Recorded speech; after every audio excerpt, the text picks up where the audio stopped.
이제 한미 정상회담이 진행됐습니다.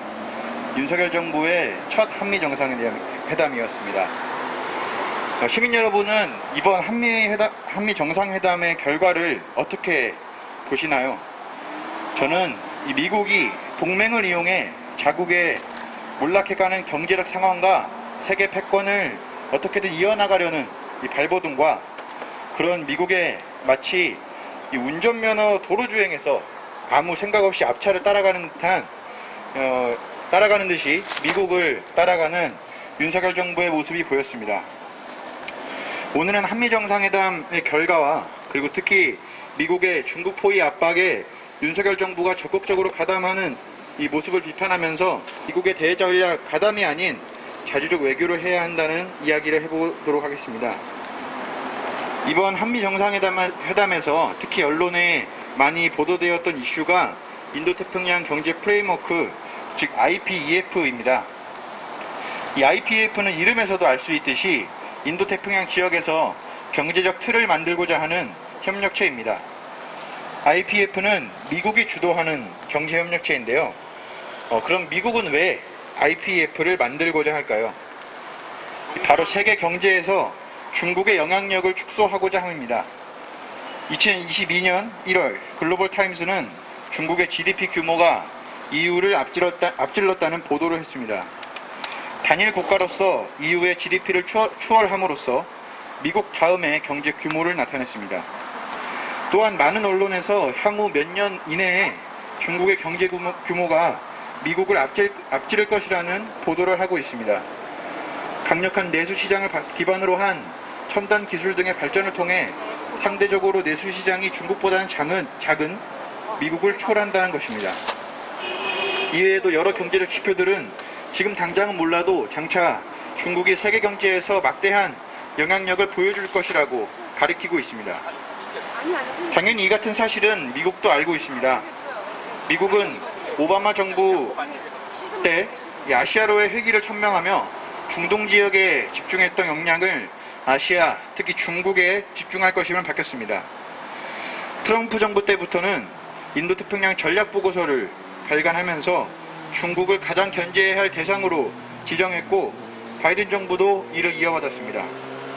미국은 대만 문제, 남중국해 문제를 등을 거론하며 군사적 압박을 취하는가 하면 IPEF, 글로벌 공급망 등을 얘기하며 경제적 압박을 가하고 있습니다. 아직 IPEF의 구체적인 내용이 나오지 않아 정확한 것은 말씀드리기 어렵지만 IPEF가 글로벌 공급망에서 중국을 배제하고자 한다는 점은 명확합니다. 말을 어렵게 만들어놔서 직관적으로 이해가 안 될 수도 있는데요. 쉽게 말하면 원자재와 첨단 기술 등 산업에 필요한 자원을 공급해야 하는데 지금까지는 중국이 이를 주도적으로 했었습니다. 이 말은 거꾸로 말하면 산업을 지탱하기 위해서는 매번 중국으로부터 수입을 해야 한다는 것입니다. 미국은 이런 현상을 타개하고자 IPEF를 만들어 인도태평양 지역의 국가들을 포섭하고 가입 국가들이 서로 필요한 원자재나 첨단 기술 등을 공급하는 하나의 커다란 울타리를 만들겠다는 목적입니다. 그럼 이 같은 미국의 구상이 과연 우리의 국익에 부합할까요? 저는 그렇지 않다고 생각합니다. 이 한국과 중국 간의 경제적 관계는 매우 긴밀합니다. 게다가 우리는 중국으로부터 수입도 많이 하지만 수출을 훨씬 더 많이 합니다. 즉 만약 중국이 IPEF의 참여국과는 무역을 중단 또는 축소하겠다고 정한다면 수출로 먹고 사는 한국 경제에 정말 심각한 타격을 줄 것입니다. 또한 마치 IPEF에 참여하며 글로벌 공급망을 구축하는 것이 한국 경제를 자주적으로 만드는 방법으로 묘사하는데 결국 IPEF는 또 하나의 집단에 경제를 의존하는 것과 마찬가지입니다. 내용이 구체적이지 않아 단정짓기 어렵지만 만약 가입 국가들의 결정에 따라 이 공급을 통제할 수 있다면 그 또한 경제적 불안정을 야기할 것이며 게다가 미국 주도의 협력체이기 때문에 미국의 입김에 좌지우지될 불안정성 또한 가지고 있습니다. 또 중국을 글로벌 공급망에서 배제한다는 구상이 실현 가능할지도 미지수입니다. 한미정상회담 전문을 보면 핵심 광물의 공급 및 재련에 대해 협력한다는 내용이 있습니다. 핵심 광물 가공에서 중국이 차지하고 있는 비중이 세계에서 가장 큽니다. 니켈과 리튬, 히토류, 코발트 등 핵심 광물을 산업에 사용할 수 있게 가공하는 산업은 중국이 대부분 맡아서 하고 있습니다. 때문에 2020년 기준 6대 핵심 광물의 수입액의 37%가 중국입니다. 이 같은 상황은 중국으로부터 얻는 광물 자원을 대체할 수 있는 수단이 등장하지 않는 한 쉽게 바뀌지 않습니다. IPEF를 통해 가입국들끼리 서로 돕겠다는 발상이겠지만 그게 그렇게 쉽게 가능했다면 진작에 했을 것입니다. 대부분의 광물을 중국으로부터 얻는 우리 입장을 놓고 보면 중국을 배제해 안 그래도 지금 물가도 높고 여러모로 살기가 어려운 상황에서 경제적 불안정성을 야기하는 것이 아니라 한중 간 관계를 발전시키면서 국익을 도모해야 합니다. 덧붙이자면 중국으로부터의 광물 의존도를 점진적으로 낮추는 것과 이 IPEF 같은 것들을 가입하면서 중국을 이 공급망에서 배제하는 것은 전혀 다른 의미입니다.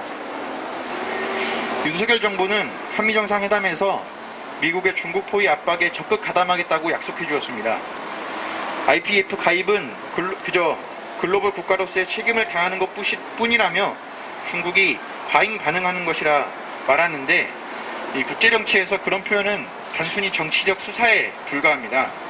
핵심은 그 행위가 초래하는 결과입니다. 명실상부 미국은 IPEF와 글로벌 공급망 구축을 통해서 중국 견제를 목적으로 하고 있으며 이에 한국 정부가 가담하겠다는 의사를 보인 것입니다. 이 한미동맹을 군사동맹에서 나아가 경제안보동맹으로 확대하고 있습니다. 윤석열 정부는 미국 뒤통수만 보고 따라가는 것이 아닌 이 폭넓은 외교적 시야와 자주적 입장을 견지하고 외교를 해나가야 합니다. 정말 이 경제적 의존도를 낮추고 싶다면 남북 간의 관계를 개선하면 됩니다. 개성공단을 만들고 남과 북이 협력하면 이 아시아 지역에서 한반도의 지정학적 이익을 적극 활용하면서 우리의 경제적 의존도를 낮출 수 있습니다. 앞으로도 한반도 자주를 지키고 한미동맹의 파기를 위해 열심히 싸워나가 봅시다. 감사합니다.